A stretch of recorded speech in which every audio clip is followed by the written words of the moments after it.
This channel is supported by TrueFire. TrueFire is an online library of lessons from some of my favourite players. There's thousands of lessons on there. You can use the promo code JNC40 to get 40% off of any of their courses.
We're experiencing a wave of viewer-generated content on my channel.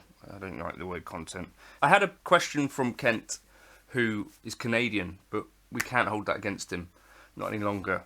And he basically said that he, recorded, I think he was playing Man in the Mirror, he said, or a version of it, and two things kind of stuck out to him. One was kind of more about tone and stuff. The other was that he needed to work on his timing. And this sort of resonated with me, and I thought I'd kind of talk about my story on this as well, because I feel like it's maybe a thing that some of us definitely need to pay more attention to than other people.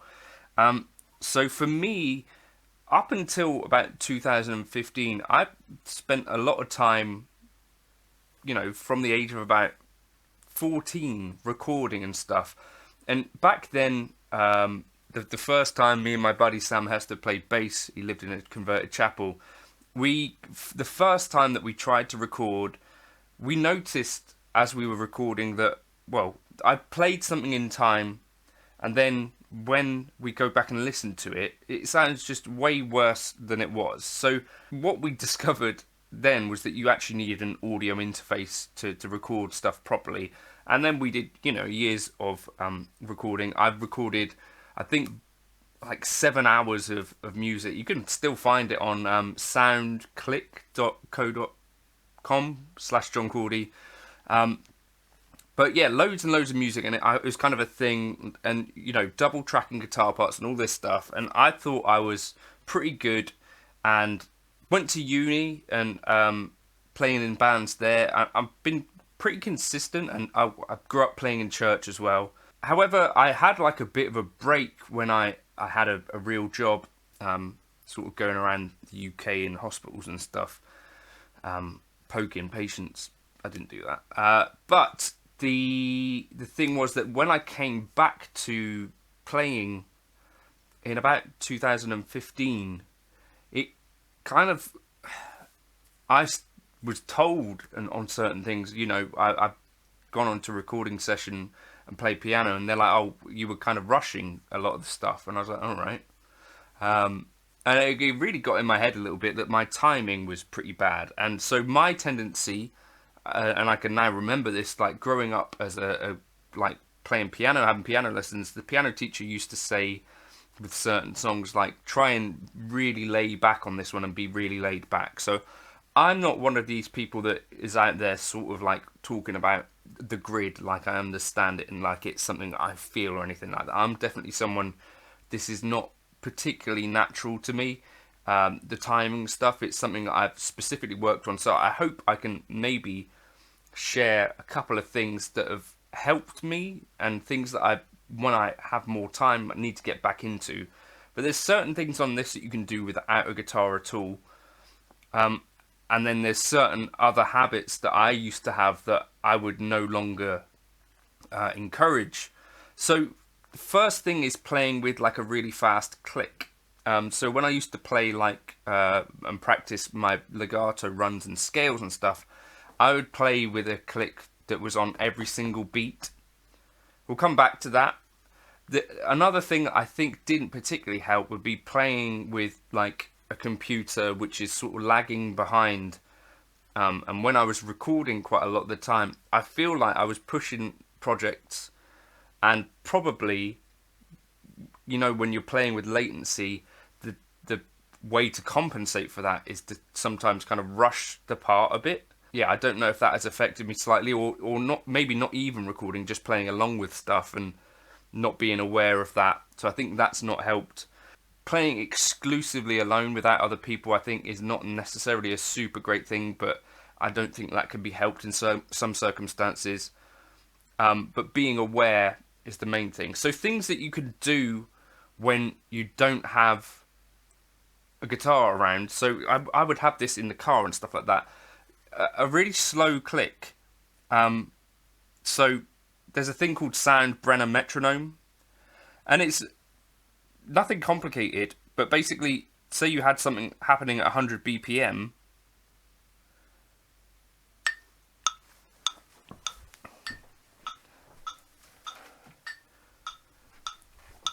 and I watched drummers on this and talked about sort of how drummers work on timing, because I thought there wasn't a load of stuff from guitarists at the time. So if I'm playing,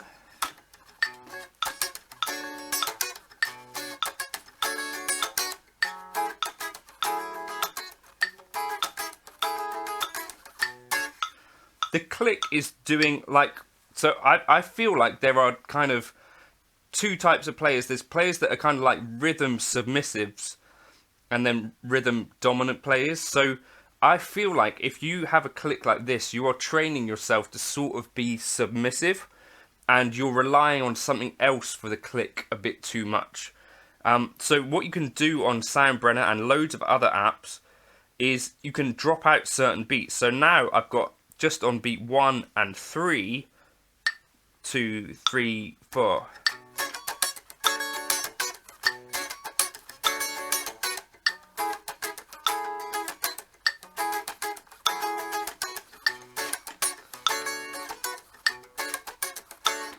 And what that does is that puts more attention on my timing and my internal metronome. These are kind of words that you hear drummers talk about and stuff. But essentially what it means for me is that this has slightly less dominance, and I'm now relying a bit more on myself. I could drop out the third beat as well, and then I just have one click at the start of the bar. 2, 3, 4.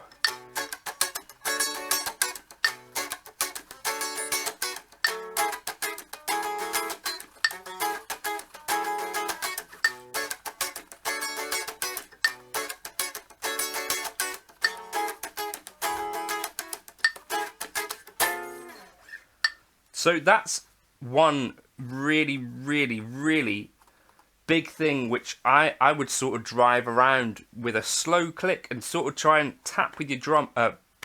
Pretend you're playing drums in the car. Don't do it on a really busy day, but where you're kind of just getting used to the idea of you being responsible for the time. You can move that 1, 2, 3, 4, 1.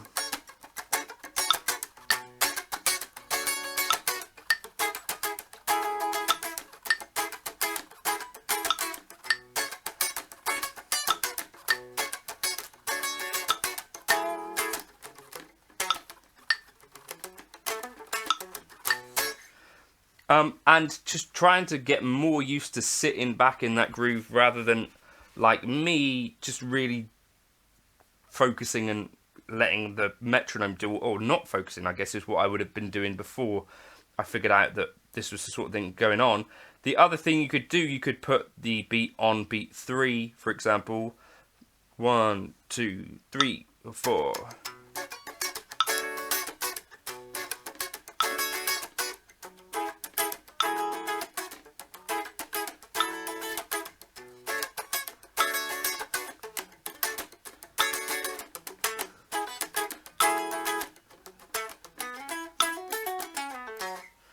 that sort of thing has been really helpful for me. And I think, yeah, there's another thing, Time Guru, and with this app, and you can actually, there's lots of things that can do this sort of thing. I think Scott's Bass Lesson also does this sort of thing, but things where it randomly mutes can be really helpful as well. So we were at 100 BPM.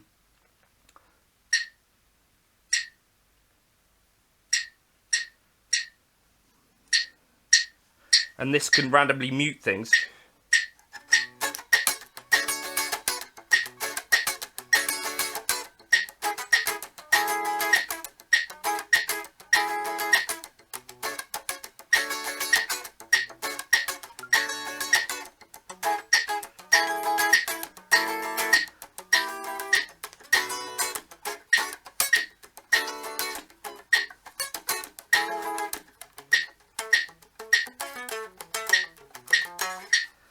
Okay, so that is kind of my very basic, but I think solid advice for getting better at this sort of thing.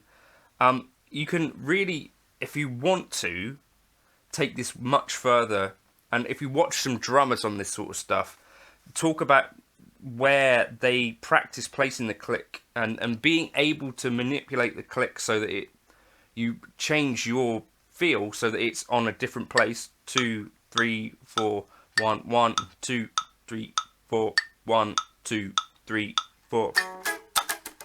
Let me see if I can get it to do that. So I'm trying to now make it seem like these are the ands. And 1, and 2, and 3, and 4, and 1, and 2, and 3, and 4, and 1.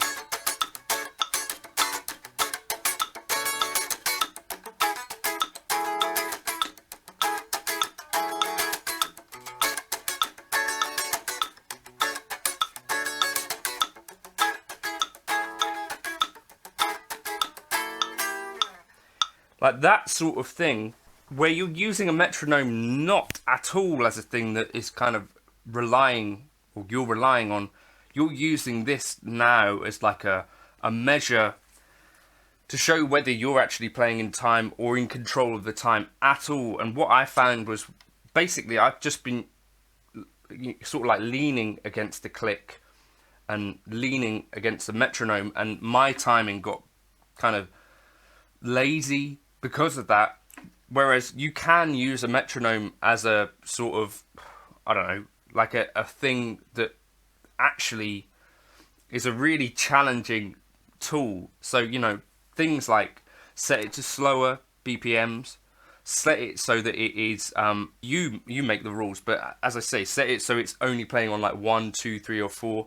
If you get good at that, set it so that it's on an off beat, that sort of thing. Or you can try and, when you get really crazy advanced with it, try and set it so that you're not setting it, you're kind of resetting your timing against the metronome so that it's like playing so that those strong clicks fall on a quaver, like 1 and 2 and 3 and 4.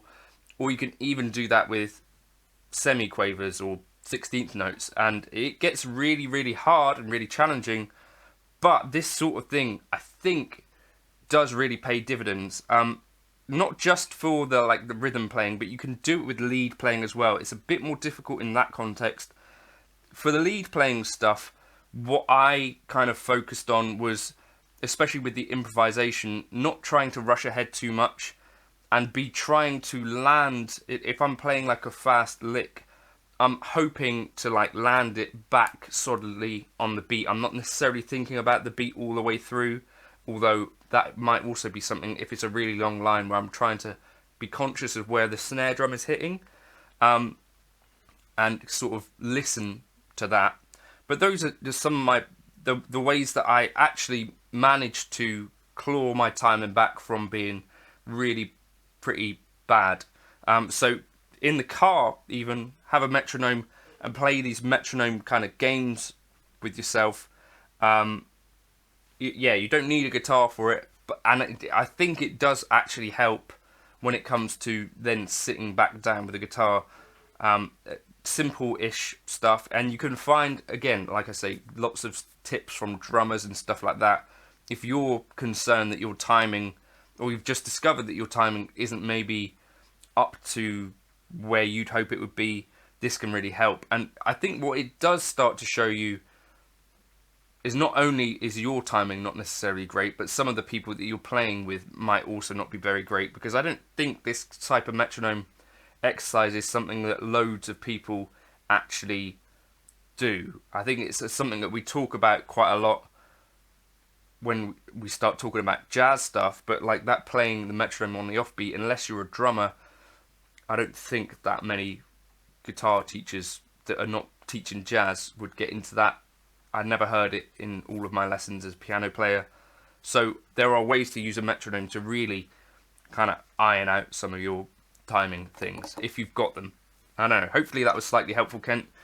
If you've got other tips for how you've improved your timing, please leave them in the comments below. And I hope this wasn't an entire waste of your time. Cheers.